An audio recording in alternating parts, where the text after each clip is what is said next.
નમસ્તે વિદ્યાર્થી મિત્રો, વિષય આસપાસમાં આપણું પ્રકરણ નંબર 11 આપણા વાહનો વિશે આજે આપણે સમજીશું. મિત્રો, અહીં એક સુંદર મજાની કવિતા દ્વારા આપણને આગગાડી વિશે સમજાવવામાં આવેલ છે. તો મિત્રો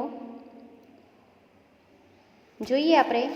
આવો છોકરા ખેલ બતાવો, છૂક છૂક છૂક છૂક રેલ ચલાવો, સીટી વગાડી સીટ પર બેસો, એકબીજાની પીઠ પર બેસો, કોઈ આપણી લાઈન ન તોડે, કોઈ આગળ પાછળ ન દોડે, બધા સીધી લાઈનમાં ચાલો, બંને આંખો મીચી ચાલો, બંધ આંખે બધું દેખાય, આંખ ખોલતા ખોવાઈ જાય, બંધ આંખે જોવાની મજા પડી જાય, રેલગાડી છુક છુક છુક છુક છુક, વચ્ચે આવતા સ્ટેશન બોલે રૂક રૂક રૂક રૂક રૂક રૂક રૂક.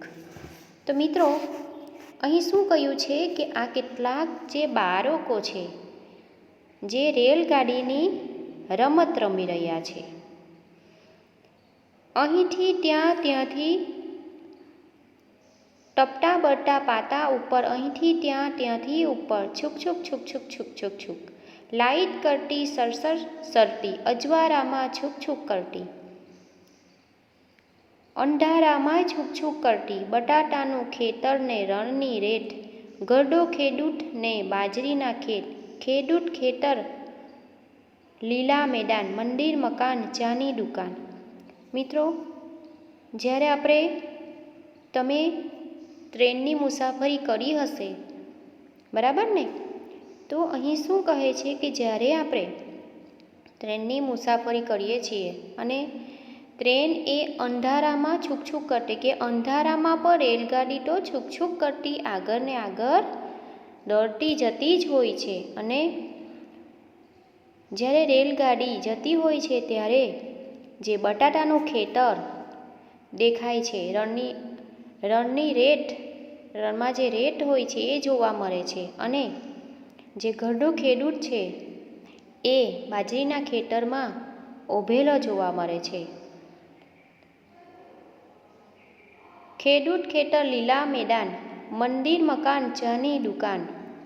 મિત્રો, ટ્રેનની અંદરથી આપણને સરસ મજાના લીલા મેદાન, ખેતરો જોવા મળે છે, મંદિર જોવા મળે છે, મકાન જોવા મળે છે, ચાની દુકાન દેખાય છે. આવું બધું આપણે ટ્રેનની જ્યારે મુસાફરી કરીએ છીએ તે ટ્રેનની અંદરથી બહારની આ બધી વસ્તુઓ આપણે જોતા જઈએ છીએ.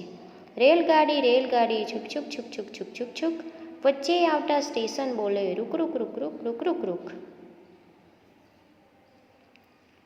આવું બધે આવે છે ખૂબ, કોઈ ન મારો જોરથી બૂમ. શું કહે છે કે આવું બધે ટ્રેનમાં જ્યારે આપણે મુસાફરી કરતા હોઈએ છીએ ત્યારે બહાર આવું બધું આપણને જોવા મળે છે, માટે કોઈ જોરથી બૂમ પાડશો નહીં, એવું કહે છે. ટેકરા પર જંદી, પુલની પગદંડી, પંખીના તોરાને પાણીની કુંડી. બહારથી આપણે જ્યારે ટેકરાઓ, પહાડોવાળા રસ્તાઓ પણ જોઈએ, પહાડો જોઈએ છીએ, પંખીના તોરાઓ આપણે જોઈ શકીએ છીએ, પાણીની કુંડી વગેરે આપણે જોતા જોતા ટ્રેનમાં બેસીને બહારનું આ બધું દ્રશ્ય જોતા જોતા જતા હોય છે. ઝૂંપડાને ઝાડી, ખેતરને વાડી, ભાગછૂક દોડી ગાડી. ઝૂંપડાઓ જોઈએ છીએ, ખેતરોની જે વાડીઓ હોય છે આપણને જોવા મળે છે, અને આ બધું બતાવતી ટ્રેન તો સતત ભાગછૂક કરતી પાટા ઉપર દોડતી આગળ ને આગળ વધતી જતી હોય છે. કૂવા પાછળ બાગ બગીચા, ધોબી ઘાટ, નાનકડી હાટ. કૂવા પાછળ અને બાગ બગીચાઓ, ધોબી ઘાટ વગેરે આપણે જોતા જઈએ છીએ. નાનકડી હાટ એટલે ખરીદી કરવા માટેનું એક નાનકડું બજાર ભરાતું હોય છે, જ્યાં ઘણી બધી દુકાનો હોય છે, તેને હાટ કહેવામાં આવે છે. ગામમાં મેળા, લોકોના ટોળા, તૂટેલી ભીતો, ઘેટાના ટોળા. રેલગાડી છુક છુક છુક છુક છુક છુક છુક, વચ્ચે આવતા સ્ટેશન બોલે રૂક રૂક રૂક રૂક રૂક રૂક રૂક. તો મિત્રો, આ સરસ મજાની કવિતા દ્વારા આપણે જે ટ્રેનમાં જ્યારે મુસાફરી કરીએ છીએ તો ટ્રેનમાંથી આ બધું ટ્રેન આપણને બધું જ બહારનું જે દ્રશ્ય સુંદર મજાનું, ખેતરો વગેરે ગામડાઓ, અલગ અલગ ઝૂંપડાઓ, મકાનો, બજાર વગેરેને આપણે ટ્રેનમાં બેસીને જોતા જતા હોઈએ છીએ. વિચારો અને કહો, તમને કવિતા કેવી લાગી? તમને કવિતા કેવી લાગી? સરસ છે ને? જો ટ્રેનની મુસાફરી કરતા હોઈએ તો આપણને આ બધું જ જોવા મળે છે અને ખૂબ જ મજા પણ આવતી હોય છે. બરાબર? તમે ક્યારેક આગગાડીમાં મુસાફરી કરી છે? ક્યારે? તમારે આ પ્રશ્નનો જવાબ લખવાનો છે કે તમે ક્યારેક આગગાડીમાં, ટ્રેનમાં મુસાફરી કરી હોય તો ક્યારે કરી? શું આગગાડી ગમે ત્યાં જઈ શકે છે? કેમ? આગગાડી ગમે ત્યાં જઈ શકે છે? કેમ? એ લખવાનું છે. બરાબર? તો ત્યારબાદ લોખંડના રસ્તાઓનો અર્થ શું છે? કે લોખંડના રસ્તાઓનો અર્થ આગગાડી જેના પર ચાલે છે તે રેલવેના પાટા થાય છે. લોખંડના રસ્તાઓ, આમ આપણે જે રસ્તાઓની વાત કરીએ તો મિત્રો આપણા ગુજરાતની આપણે વાત કરીએ. બરાબર? તો ગુજરાતમાં જે રસ્તાઓ છે એ 4 પ્રકારના માર્ગો છે. ગુજરાતમાં કેટલા પ્રકારના માર્ગો છે? તો કે 4 પ્રકારના માર્ગો છે, જેના પરથી આપણે મુસાફરી જે તે જગ્યાએ કરી શકીએ છીએ. તો કે સડક માર્ગ છે પહેલું, બીજું છે હવાઈ માર્ગ એટલે કે વિમાન દ્વારા પણ આપણે એક જગ્યાએથી બીજી જગ્યાએ જઈ શકીએ. ત્યારબાદ રેલ માર્ગ અને ચોથું છે જળ માર્ગ એટલે કે પાણી દ્વારા, હોડી વાટે આપણે એક જગ્યાએથી બીજી જગ્યાએ જઈ શકીએ છીએ. તો કે મોટે ભાગે સડક માર્ગો હોય છે. તો આ જે 4 માર્ગો છે એના પરથી આપણે મુસાફરી એક જગ્યાએથી બીજી જગ્યાએ, દેશ વિદેશમાં જવા માટે હવાઈ માર્ગે આપણે જઈ શકતા હોય છે. બરાબર? તો આ જે લોખંડનો જે રસ્તો છે એટલે કે લોખંડના રસ્તા એટલે કે લોખંડના જે પાટા છે તેના ઉપર ટ્રેન તો ચાલે ને. જે પાટા છે એ શાના બન્યા છે? તો લોખંડના બન્યા છે. એટલે એનો અર્થ છે કે લોખંડના રસ્તાઓ એટલે કે જેનો અર્થ થાય છે કે જે ગાડી, રેલગાડી પાટા ઉપર ચાલે છે એ રેલવેના પાટા થાય છે. ચાલો, ત્યારબાદ આગગાડી કઈ કઈ જગ્યાએથી પસાર થઈ હતી? યાદી બનાવો. તો તમે કવિતાની અંદર આપણે જોયું તો આગગાડી કઈ કઈ જગ્યાએથી પસાર થઈ હતી?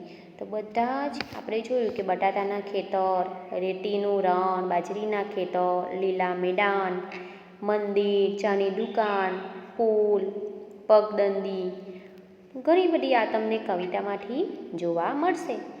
તો એ તમારે અહીં લખવાનું છે. તમે કયા કયા વાહનોમાં મુસાફરી કરી છે? ચાલો, તમે કયા કયા વાહનોમાં મુસાફરી કરી છે? તો એ તમારે તે અહીં લખવાનું રહેશે. ત્યારબાદ આપણે જોઈએ મિત્રો તમારા પાઠ્યપુસ્તકની અંદર જુદા જુદા બાળકો વિશે અહીં વાતો, જે તે જગ્યાએથી તેમણે મુસાફરી કરી, કઈ જગ્યાએથી કયા વાહનના મુસાફરી કે નહીં તે બાળકોનો થોડો પરિચય છે તો આપણે જોઈએ. વાંચો અને સમજો. વેકેશનમાં બધા ફરવા જાય, કોઈ નજીકના સ્થળોએ જાય, કોઈ દૂર જાય, કોઈ બસમાં, રેલગાડીમાં કે વિમાનમાં જાય. બીજી કેટલી રીતે મુસાફરી થઈ શકે છે. અહીં કેટલા છોકરાઓએ તેની રજા અંગે વાત કરી છે. આપણે વાત કરી કે કેટલા પ્રકારના માર્ગો છે તો તેની અંદર આપણે 4 માર્ગો, ગુજરાતની આપણે વાત કરી તો આપણે 4 પ્રકારના માર્ગો છે જેની અંદરથી આપણે મુસાફરી, જે દ્વારા આપણે મુસાફરી કરી શકીએ છીએ. તો ચાલો અહીં જોઈએ. આ છોકરી જે છે, હું મારા કાકાને ત્યાં દિલ્હી ગઈ હતી. પહેલાં અમે રેલવે સ્ટેશન જવા માટે બસનો ઉપયોગ કર્યો હતો. આ વખતે અમને ખૂબ જ મજા આવી. અમે ટ્રેનમાં ગયા જે ભૂગર્ભના રસ્તા પર ચાલતી હતી. અમને એ પણ ખબર જ ન હતી કે જે મોટરકાર અમારી ઉપરના રસ્તાઓ પર ચાલતી હતી. મિત્રો, તમે પણ આવી રીતના મુસાફરી કરી હશે તો જોયું હશે. બરાબર? જે ટ્રેન છે એ બોગરું ટનલમાંથી પણ પસાર થતી હોય છે અને જો આ પ્રમાણે રસ્તા હોય છે જે હાઈવે જેની ઉપર આપણે બ્રિજ ઉપરથી વાહનો મોટા જતા હોય છે અને નીચેથી પણ વાહનોની અવરજવર થતી હોય છે. બરાબર? તો એ પ્રમાણેની આ વાત કરી છે અહીં. ત્યારબાદ છે મારી ફોઈના લગ્ન હતા. હું ઘણા સગા સંબંધીઓને મળ્યો. ખાવા પીવા અને રમવા માટે એ ખૂબ જ સરસ સમય હતો. મોટાભાઈ અમેરિકાથી વિમાનમાં આવ્યા. તેઓ કેટલા દૂરથી આવ્યા.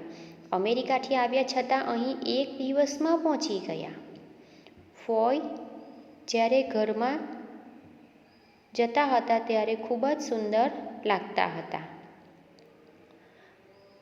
આ ઘર એટલે આ જે પાલખી છે ત્યારે આ જે પાલખી છે, આ જે ઘર જે બતાવ્યું છે, ઘર ટાઈપનું જે બતાવ્યું છે એ શું છે? પાલખી છે, જેની અંદર જે લગ્ન કરેલ જે કન્યા હોય છે એને બેસાડીને લઈ જવાતી હોય છે. તો અહીં શું વાત કરે છે કે ફોઈના લગ્ન હતા, એટલે ફોઈને પાલખીમાં બેસાડીને લઈ ગયા ત્યારે ફોઈ ખૂબ જ સુંદર લાગતા હતા એવું કહે છે. તો જે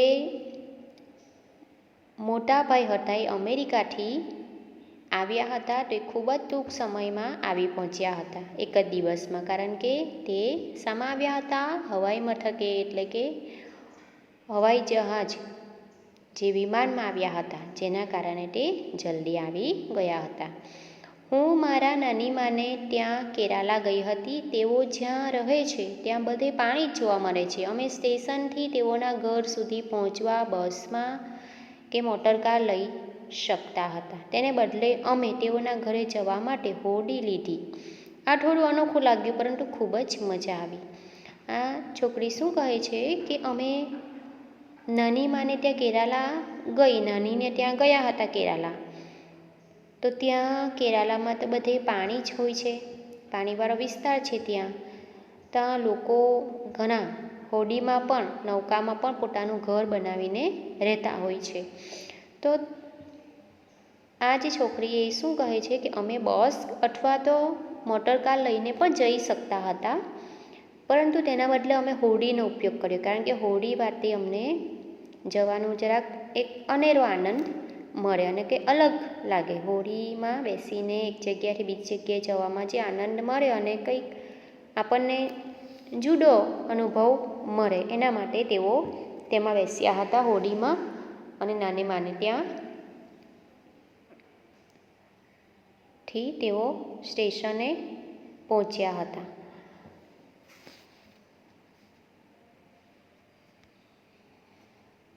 હું મારા મામાના ગામડે ગયો. રેલવે સ્ટેશનથી એમના ઘર તરફ કોઈ બસ જતી નથી, તેથી અમે બળદગાડામાં ગયા. ગામડે જવાના રસ્તે અમે લીલાછમ ખેતર બાજુએથી પસાર થયા. મને બળદોના ગળામાં બાંધેલી ઘંટડીઓનો અવાજ ખૂબ ગમ્યો.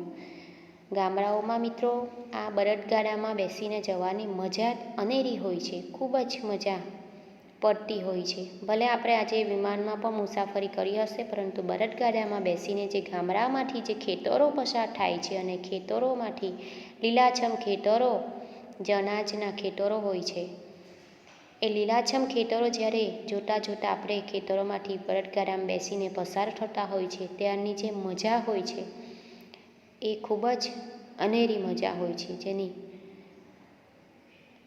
તો આ છોકરો કહે છે કે અમે જ્યારે મામાના ગામડે ગયા હતા ત્યારે રેલવે સ્ટેશનથી એમના ઘર જવા માટે કોઈ બસ જતી ન હતી, જેથી તેઓ બળદગાડામાં બેસીને ગયા હતા.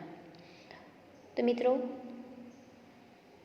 આપણે આજનો વિડીયો અહીં અટકાવીએ છીએ. ત્યારબાદ આપણે આગળનો જે મુદ્દો છે એ આપણે નેક્સ્ટ વિડીયોની અંદર જોઈશું.